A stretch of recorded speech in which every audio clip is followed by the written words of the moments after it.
Hello everyone, मैं मिथुन सिंह स्वागत करता हूं आप सभी का। आशा करता हूं आप सभी बहुत अच्छे होंगे और आप सभी को ऑल द वेरी बेस्ट है रिजल्ट के लिए। आप लोगों की परीक्षा संपन्न हो चुकी है।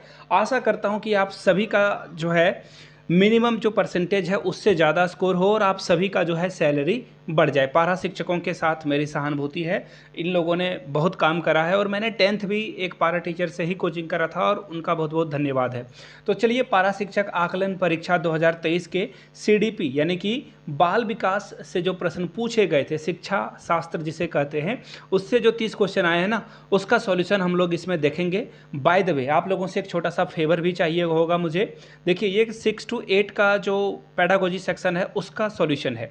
अगर आपके पास 1 to 5 का पीडीएफ है तो आप पीडीएफ बनाकर मुझे भेज सकते हैं। मैं उसका सॉल्यूशन रात तक में आपको देने की पूरी कोशिश करूंगा। एक्चुअली पिंकी प्रॉमिस करता हूं कि आपको मैं दे दूंगा। यहाँ से मेरी ईमेल आईडी देख लो, YOUR मिथुन सिंह। जी हाँ, योर मिथुन सिंह पे आपको क्या करना है, बिना कोई स्पेस डाले जो है @gmail.com पे आपको भेज देना है। ये मेरी ईमेल आईडी है, आप मुझे यहाँ पे मेल कर सकते हो और ताकि मैं उस पर एक डेडिकेटेड वीडियो बना सकूं कि 1 to 5 का सिलेबस क्या था। तो नीचे कमेंट करके जो है आप अपनी ईमेल आईडी लिख लीजिएगा, मैं उस पर रिप्लाई कर दूंगा। अगर आपको दिक्कत हो रही है तो आप नीचे कमेंट कर देना, या फिर इंस्टा पे हो तो आई मिथुन सिंह पे मुझे फॉलो कर लीजिए और वहाँ पे मुझे मैसेज आप ज़रूर कर दें ताकि आपसे जो है बात हो पाए। अगर इंस्टा आपको नहीं चलाना होता तो आप किसी के घर में किसी बच्चे से पूछ सकते हो।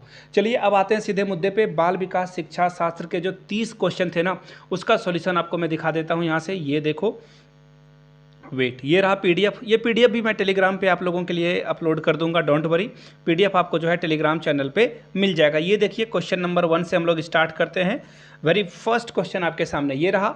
नेहा हमेशा समस्या के एकाधिक समाधानों के बारे में सोचती है। इनमें से काफ़ी समाधान मौलिक होते हैं। नेहा किन गुणों का प्रदर्शन कर रही है? तो देखिए, नेहा के बारे में बात बताई जा रही है। एकाधिक समाधान यानी कि एक से अधिक सॉल्यूशन, यानी कि मल्टीपल सॉल्यूशन की बात करती है, जो कि बहुत ही अच्छी बात है। अब देखिए, ये मौलिक रूप से, ये नहीं कि वो किसी न्यूज़पेपर या फिर कोई टीवी चैनल या फिर किसी और से आइडिया लेकर बात कर रही है। ये उसका स्वयं का है ना। मौलिक यानी कि सब उसका जो है ओरिजिनल आइडिया है। तो आपको बताना है कि नेहा कैसे गुणों को प्रदर्शित कर रही है। तो ये क्रिएटिव चाइल्ड होगा या क्रिएटिव थिंकर बोल दो, आप जो भी बोलो। तो ये बहुत ही अच्छी सोच है और सृजनात्मक विचार इसका सही जवाब होगा। क्लियर हो गई बातें? चलिए, अगले प्रश्न की ओर हम लोग बढ़ेंगे। अगला सवाल आपके सामने ये रहा। इंग्लिश में भी सवाल को आप यहाँ से देख सकते हो। प्रारंभिक कक्षा कक्ष में एक बालक या बालिका अपने साथ जो अनुभव लाता है या लाती है, उसे क्या करोगे आप? देखो, जब क्लास 1 में कोई बच्चा या फिर प्रारंभिक क्लास में जब भी कोई बच्चा पढ़ने आता है तो वो घर से बहुत कुछ सीख कर आता है। जैसे कि गर्म कोयले को नहीं छूना है ना। गर्म पानी जहाँ से वाष्प निकल रहा है, वाटर वेपर निकल रहा है, उसे नहीं पीना है। ये सब सारी एक्टिविटी वो घर में कर चुका होता है ना।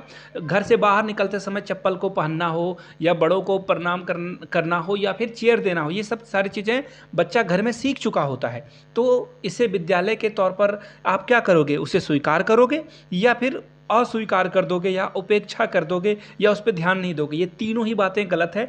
आपको उन सारी जो अच्छी आदत बच्चा जो है घर में सीख कर आया है, अपने परिवार से लेकर आया है, उसे आप करिकुलम में शामिल करोगे, उससे बच्चे को और डेवलप करोगे। बिल्कुल सही जवाब आपका हो जाएगा ऑप्शन नंबर ए। 2 का क्या हो जाएगा? ए। चलिए, आगे बढ़ेंगे अगले सवाल की ओर। अगला सवाल आपके सामने ये रहा। यहाँ से देखो, अगला क्वेश्चन जो है, वेट ए मिनट, थोड़ी सी जो है मल फंक्शनिंग हो रही है, बट कोशिश, वेट, ये कठिन नहीं रहा है। वेट, हाँ चलो हो गया ये। अब देखो, अगला सवाल है, निम्नलिखित में से किन विद्यार्थियों को अध्यापक के ध्यान की आवश्यकता है? देखिए, वो एक बात बोली जाती है ना, शायद मैंने वो एग्ज़ाम रिव्यू में भी आप लोगों को बताया था कि माँ बाप या फिर शिक्षक सभी विद्यार्थियों को समान दृष्टि से देखते हैं और ये प्रोटोकॉल है। ये क्या है? प्रोटोकॉल है। माँ बाप सभी बच्चों को इक्वली प्यार करते हैं, तो उसी तरह से आप सभी विद्यार्थियों को इक्वली ध्यान दोगे, चाहे वो अंतर्मुखी है यानी कि इंट्रोवर्ट चाइल्ड है, प्रतिभाशाली यानी कि गिफ्टेड बच्चा है, या फिर धीरे धीरे स्लो लर्नर है। यानी कि कुल मिलाकर बात क्या है कि आपको सभी बच्चों को बराबर बराबर ध्यान देना है। यानी कि सभी के ऊपर जो है आपको अपनी ध्यान रखने की ज़रूरत है। तो थर्ड का आंसर क्या हो जाएगा? Option number D. चलिए, अगले क्वेश्चन की ओर बढ़ेंगे। क्वेश्चन नंबर 4, निम्न में से कौन अधिगम को प्रभावित करने वाला मनोवैज्ञानिक कारण नहीं है। सवाल देखो नहीं पे आपका रुक जाता है, नहीं जैसे ही देखो आपके कान खड़े हो जाने चाहिए। तो देखिए यहाँ पे किसकी बात की जा रही है, अधिगम यानी कि लर्निंग को कौन जो है अफेक्ट करेगा, अफेक्ट करने वाली बात आ रही है। तो देखिए अटेंशन, यहाँ से इंग्लिश वाले से देखो आपको ज़्यादा समझ में आएगा, एटीट्यूड, कॉन्फ्लिक्ट या एटीट्यूड्स। तो देखिए अटेंशन, बच्चा अगर ध्यान नहीं देगा क्लास में तो क्या सीख पाएगा, ये जो है लर्निंग फैक्टर है। कॉन्फ्लिक्ट, कॉन्फ्लिक्ट मतलब आप समझा रहे हो और उसके मन में कुछ और चल रहा है, कोई और सवाल उसके मन में आ रहा है ना।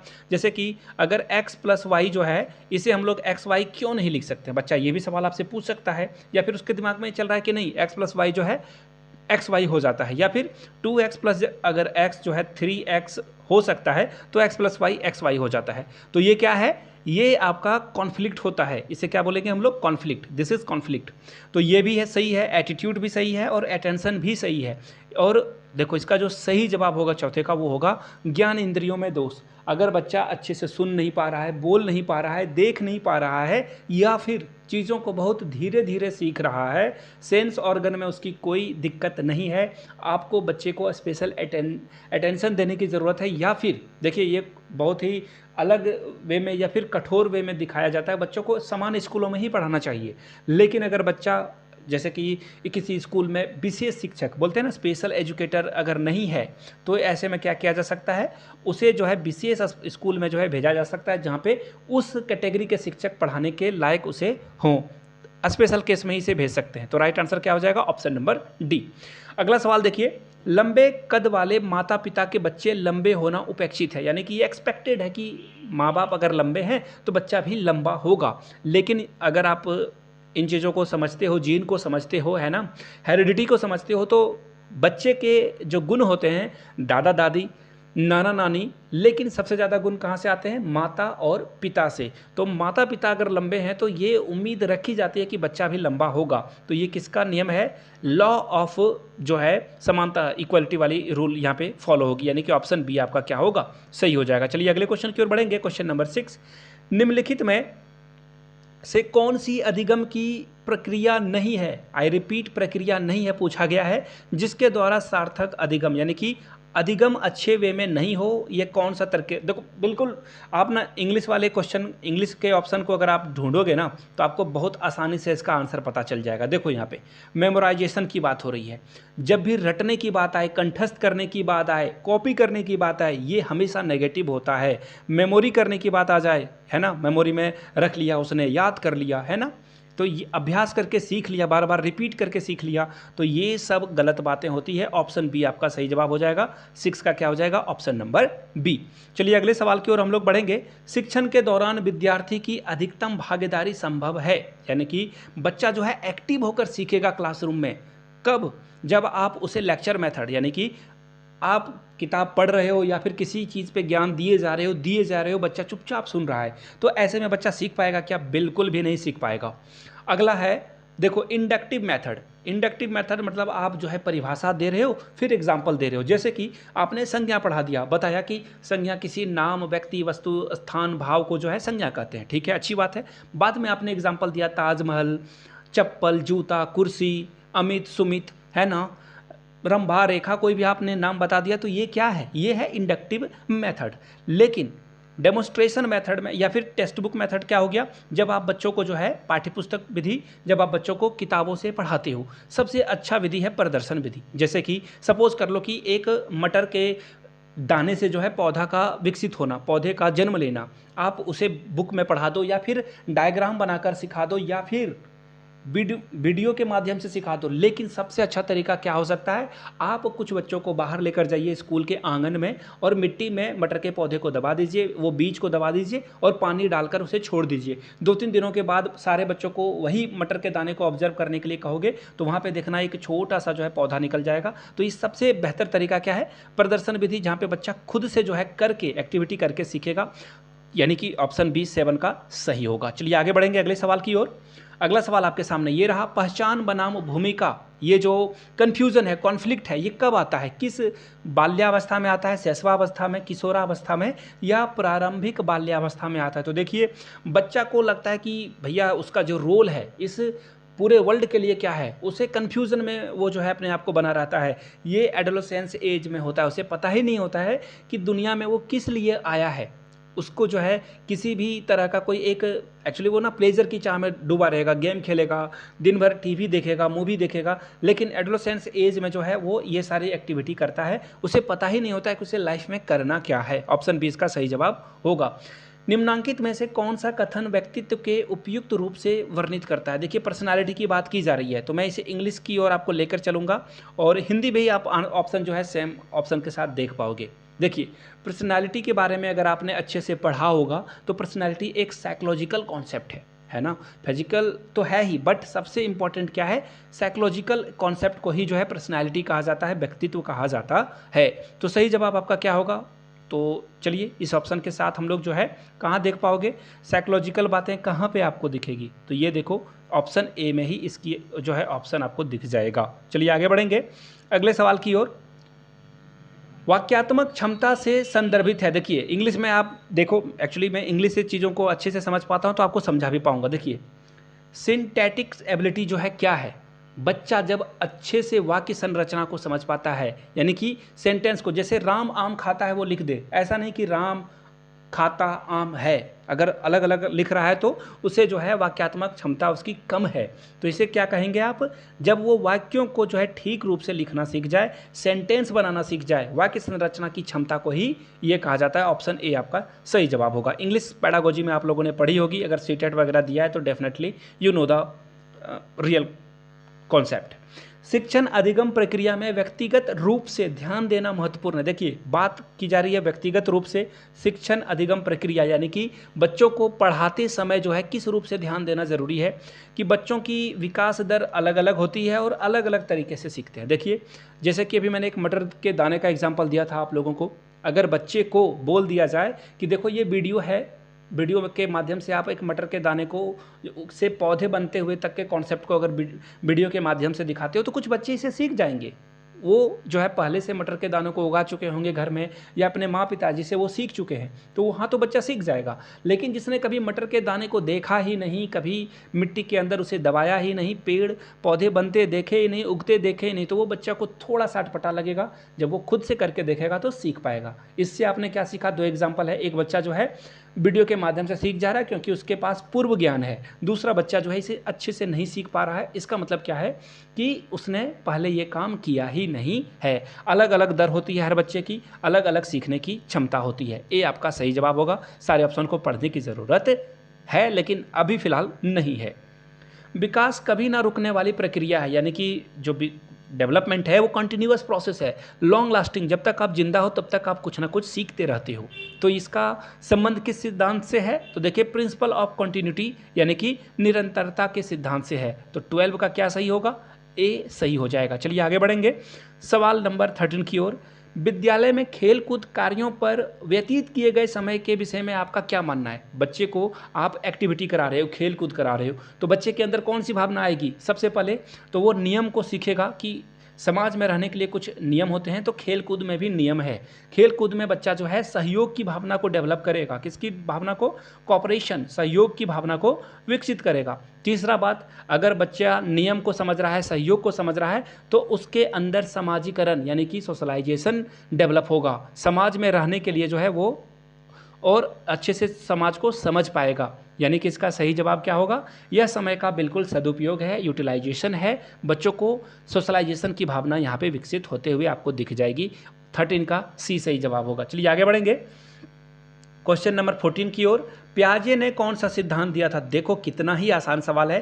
पियाजे ने इमोशनल प्रिंसिपल दिया था, या फिर फिजिकल दिया था, मेंटल दिया था, या सोशल डेवलपमेंट दिया था। तो देखिए बच्चे के बारे में पियाजे ने जो है संवेगात्मक विकास दिया था, है ना। इसे वो बोला जाता है ना, संवेगात्मक विकास को क्या बोलते हैं, यहाँ इमोशनल प्रिंसिपल दिया बट ये सही नहीं है, इसका एग्जैक्ट हिंदी इमोशनल नहीं होगा, लेकिन संवेगात्मक जो है डेवलपमेंट वो सही है, विकास सही है, ए होगा। अभी देखिए आगे शायद आप देखोगे वाइगोस्की ने सामाजिक विकास का जो सिद्धांत है वो वाइगोस्की के द्वारा दिया गया था। आप लोगों ने सीटेट अगर दिया है तो पढ़ा होगा, या फिर आकलन परीक्षा की तैयारी में आपने देखा होगा। वाइगोस्की इसका सही जवाब हो जाएगा। चलिए आगे देखिए, रोसे का जो कार्ड वाला रूल है, देखिए इसमें क्या है ना कि इंसान को अलग अलग कार्ड दिखाए जाते हैं, अलग अलग तरह के 17 कार्ड, और उसमें कुछ लाल कलर के कार्ड होते हैं, कुछ होते हैं ब्लैक, और कुछ बिल्कुल वाइट कार्ड होते हैं। और इन कार्ड में अलग अलग फ़ोटोज़ बनी होती है और इस फोटो को देखकर जो है चीज़ों को समझा जाता है।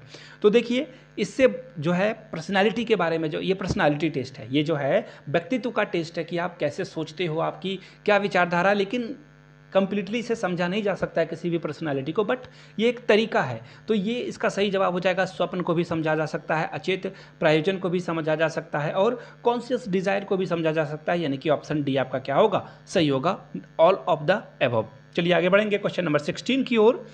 निम्नलिखित में से, देखो कोहलबर्ग की बात आ गई है, और कोहलबर्ग के बारे में अभी मैंने आपको बताया कि इन्होंने जो है सोशलाइजेशन यानी कि समाज के बारे में नियम दिया था। ऑप्शन बी आपका सही हो। ओ एक सेकंड, ये वाइगोस की, सॉरी, देखो यहाँ पे लॉरेंस कोहलबर्ग के बारे में बात की जा रही है, इसका भी सही जवाब बी ही होगा।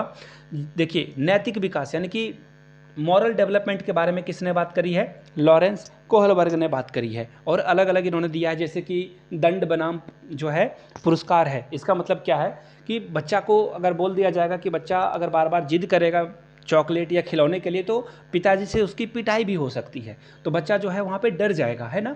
और कभी कभी रिवॉर्ड और पनिशमेंट, आप समझ ही रहे हो, जैसे बच्चा अच्छे से एग्जाम देता है तो वहाँ पे गुड लिखा जाता है, उसके नोटबुक में स्टार बना दिया जाता है, तो ये क्या है, पुरस्कार है। तो ये सारी बातें कोहलबर्ग के द्वारा कही गई थी। चलिए आगे बढ़ेंगे।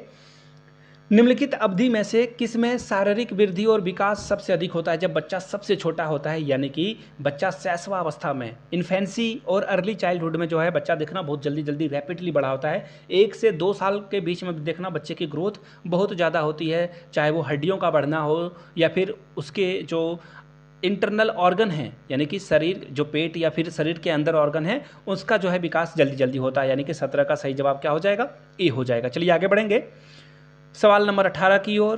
प्रगतिशील शिक्षा में बच्चों को किस प्रकार से देखा जाता है। देखिए, प्रगति यानी कि प्रोग्रेसिव एजुकेशन में बच्चे को कैसे रूप में देखा जाता है, खाली स्लेट के रूप में, बिल्कुल नहीं। बच्चा खुद पता है, पैसिव यानी कि बच्चा जो है निष्क्रिय रहता है, बिल्कुल नहीं। आप उसे अच्छे से पढ़ाओगे तो वो एक्टिव हो जाएगा, और एक्टिव आपको कहाँ दिखेगा, इन्वेस्टिगेटर के तौर पर दिखेगा, ऑप्शन डी में। अगर आप बोल दोगे कि सूरज नहीं घूमता है, पृथ्वी सूर्य के और चंद्रमा वगैरह जो है परिक्रमा करती है, तो पूछेगा कि सूरज ही तो हमें जो है एक जगह से दूसरे जगह घूमता हुआ दिखाई पड़ता है, पृथ्वी तो एक ही जगह है। तो बच्चा जो है एक्टिव पार्टिसिपेंट है, एक्टिव जो है एक्टिवली वो चीज़ों को सीखता है। अगला सवाल देखिए, एनसीएफ से आया हुआ है। एनसीएफ यानी कि नेशनल करिकुलम फ्रेमवर्क, राष्ट्रीय पाठ्यचर्या की रूपरेखा 2005 के अनुसार सीखना किस प्रकार की प्रकृति है। तो देखिए, सीखना जो है सक्रिय और सरल प्रकृति है, यानी कि बच्चा जो है क्लासरूम में एक्टिव रहेगा तभी सीख पाएगा। चुपचाप आप लेक्चर मेथड से जो है चीज़ों को नहीं सीख पाओगे। जैसे मैं अभी क्या कर रहा हूँ, आप लोगों को लेक्चर दे रहा हूँ, आप पार्टिसिपेट नहीं हो यहाँ पे, आपको कोई डाउट होगा तो आप पूछ नहीं सकते हो, तो ये मेथड भी गलत है, but this is the only way we can interact. चलिए आगे बढ़ेंगे। जिस कार्य में समानार्थी या विलोम शब्द का चयन होता है उसे क्या कहा जाता है, उसे शब्दावली कार्य कहा जाता है। 20 का सही जवाब होगा ए नंबर। चलिए आगे बढ़ेंगे। प्राथमिक कक्षाओं में पठन अक्षमता के द्वारा क्या विकसित होती है। बच्चा क्लास में अच्छे से नहीं पढ़ पाएगा तो उसके अंदर असुरक्षा की भावना जो है विकसित होगी, यानी कि सी आंसर आपका सही हो जाएगा। आगे देखिए, संरचनात्मक, देखिए कैसे पढ़ रहा हूँ मैं, सॉरी, संरचनात्मक मूल्यांकन यानी कि ये जो फॉर्मेटिव असेसमेंट होता है। देखिए, फॉर्मेटिव असेसमेंट क्या होता है, एफए जिसे कहा जाता है। जब आप एक चैप्टर को पढ़ा लेते हो, जैसे कि हिंदी में आपने कोई एक कविता पढ़ा ली, उसके बाद तुरंत आपने टेस्ट ले लिया सारे बच्चों से, चाहे वो ऑरली भी टेस्ट हो सकता है या फिर आप जो है रिटन टेस्ट करा सकते हो। तो इससे क्या होगा ना, बच्चा ने तुरंत सीखा और आपने तुरंत उससे पूछ लिया, और ये तरीका सबसे बेटर है। इसे क्या बोलेंगे, फॉर्मेटिव असेसमेंट, और ये तरीका सबसे सही है। ये तरीका क्या है, सबसे सही है। इससे क्या होता है ना कि बच्चा क्या पढ़ रहा है, क्या सीख रहा है, उसका सतत मूल्यांकन, यानी कि पढ़ाई के साथ साथ मूल्यांकन भी हो रहा है। 20 का सही जवाब है। चलिए आगे बढ़ेंगे। जिन प्रतिक्रियाओं को सीखने के उपरांत संतुष्टि प्राप्त होती है उन्हें सीख लिया जाता है। देखिए, इसका क्या मतलब है, जिन प्रतिक्रियाओं को सीखने के उपरांत संतुष्टि मिलती है उसे क्या कहा जाता है। देखिए, इसे जो है आप इसे कहोगे प्रभाव का नियम, लॉ ऑफ इफेक्ट। देखो यहाँ पे इसका सही जवाब है बी नंबर। चलिए आगे बढ़ेंगे। एक छात्र अपने परिवार में स्वच्छता के प्रति जो है, एक्चुअली देखो बच्चा क्या है ना, बच्चा बोल रहा है हर किसी को हाथ धो लो, पैर धो लो, सफाई करके रखनी चाहिए हमें, तो इसका मतलब है कि वो जो है रिएक्शन फॉर्मेशन है। ये क्या है, रिएक्शन फॉर्मेशन है, डी इसका सही जवाब होगा। कहीं से उसे परेशानी हो रही है तो और लोगों को वो जो है प्रोत्साहित कर रहा है, जैसे कि उसका कोई दोस्त जो है बीमार हो गया गंदगी रहने से, गंदा रहने से, तो वो अपने घर में आकर सभी को बोलेगा साफ सुथरा रहो नहीं तो दिक्कत हो जाएगी। एक शिक्षक विद्यार्थियों में सामाजिक मूल्यों को विकसित कर सकता है। देखिए सामाजिक मूल्य की बात हो रही है तो कैसे वो विकसित कर सकता है, तो वो बोलते हैं ना कि एग्जाम्पल देने की ज़रूरत, वो बोलते हैं ना कि उदाहरण मत दो, है ना, उदाहरण बनो। आप खुद से जो है किसी बच्चे को बोलो कि सदैव सच बोलना चाहिए, और आप घर में दिन भर झूठ बोलने जा रहे हो फ़ोन पे, तो बच्चा तो झूठ ही सीखेगा आपसे। तो ऐसे में क्या है, आप खुद से जो है आइडली बिहेव करो, यानी कि आदर्श रूप से बर्ताव करो, बच्चा आपका अनुकरण करेगा, आपसे सीख जाएगा। अगर आप झूठ नहीं बोलोगे, हमेशा टाइम पे उठोगे, अब आप बोलोगे कि सुबह उठना चाहिए और आप खुद ही 10 बजे उठ रहे हो, बच्चे को बोलो 6 बजे उठ के वॉक करना चाहिए, एक्सरसाइज करना चाहिए, बच्चा जो है कभी इन चीज़ों को फॉलो नहीं करेगा, वो भी 10 बजे उठेगा आपकी तरह। चलिए आगे बढ़ते हैं अगले सवाल की ओर। बच्चे को शारीरिक दंड देना, उत्पीड़न करना शिक्षा के अधिकार के किस धारा से संबंधित है? यानी कि बच्चे की पिटाई नहीं करनी है, धारा 17 जेल जाओगे आप। धारा 17 ए इसका सही जवाब है, और बिल्कुल भी पिटाई नहीं करनी चाहिए। अभिप्रेरणा का क्या अर्थ है? देखिए अभिप्रेरणा का अर्थ है कि मोटिवेशन। आप जैसे सपोज कर लो कि कोई काम कर रहे हो, सेल आपकी गिर गई, आप मोटिवेट हो जाओगे कि भैया मुझे सेल बढ़ाना है इस महीने में। आप अच्छे से दुकान की सफाई भी करते हो, दुकान में कस्टमर से आए हुए बिहेव उसको जो है आप अच्छे से ट्रीट भी करते हो, बैठाते हो, नाश्ता चाय के बारे में पूछते हो, और बिल्कुल आसान भाषा में समझाने की कोशिश करते हो इसे लेने से क्या फ़ायदा होगा। तो ये मोटिवेशन से आपको जो है एक मैसेज मिलता है, आपको इंट्रिग करता है ये। तो इसका सही जवाब क्या होगा? इसका सही जवाब होगा सभी। आप हर क्षेत्र में अच्छा करोगे, चाहे आप टीचर हो, सेल्समैन हो, बिजनेसमैन हो, फार्मर हो, अगर मोटिवेशन मिल जाए तो आप सभी जगह अच्छा कर पाओगे। डी इसका सही जवाब है। एक समावेशी कक्षा में एक शिक्षक को विशिष्ट शैक्षिक योजनाओं को कैसे करना चाहिए, तैयार नहीं करना चाहिए। देखो अगर आप बच्चों को पढ़ाने की तैयारी कर रहे हो, योजना बना रहे हो, तो तैयारी नहीं करोगे तो कैसे पढ़ाओगे? कभी कभी तैयार करोगे तो बीच बीच में किधर जाओगे? ये भी गलत है। तैयार करने के लिए हतोत्साहित हो जाओगे, खुद ही जो है डिमोटिवेट हो जाओगे। नहीं, आप एक्टिव रूप से तैयार रहोगे और बच्चों को सिखाओगे। सी इसका सही जवाब है। क्वेश्चन नंबर 29 की ओर बढ़ते हैं। व्यक्तिगत विभिन्नताओं का प्राथमिक कारण क्या है? तो देखिए इसे जो है अनुवांशिकता, हेरिडिटी और पर्यावरण H/E से जो है इसे इंडिकेट किया जाता है। दोनों से ये जो हम लोग सीखते हैं। और आगे बढ़ेंगे अगले सवाल की ओर। अगला सवाल देखिए क्वेश्चन नंबर 30 यहाँ रहा। देखिए क्वेश्चन नंबर 30 क्या है, सॉरी हाँ 29 तो मैंने बता दिया। चलो 30 की ओर हम लोग बढ़ते हैं। 30 ये रहा। एक शिक्षक को क्या होना चाहिए? यह संप्रेषित करे कि वह कक्षा कक्ष में सभी संस्कृतियों, सभी कल्चर को रिस्पेक्ट करता हो। बिल्कुल सही बात है, आपको यही काम करना है। अगर बच्चा ट्राइब एरिया से आता है, अगर वो SC/ST कैटेगरी से बिलोंग करता है, जंगलों में रहता है, तो आप उसे भी इक्वली रिस्पेक्ट दोगे। और कोई अगर बहुत बड़े महल से आता है उसे भी इक्वली जो है वैल्यू करोगे, उसके भी कल्चर को वैल्यू करोगे।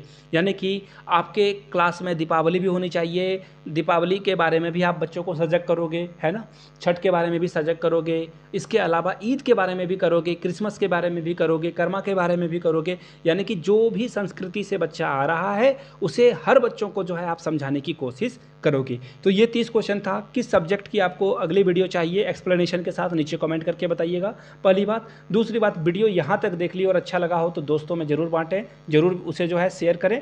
जय हिंद कमेंट सेक्शन में ज़रूर लिखें अगर वीडियो यहाँ तक देख लिए तो मुझे पता चल सके वीडियो आपने यहाँ तक देखी है। Thank you so much for watching this video. Have a good day और आप सभी को ऑल द बेस्ट।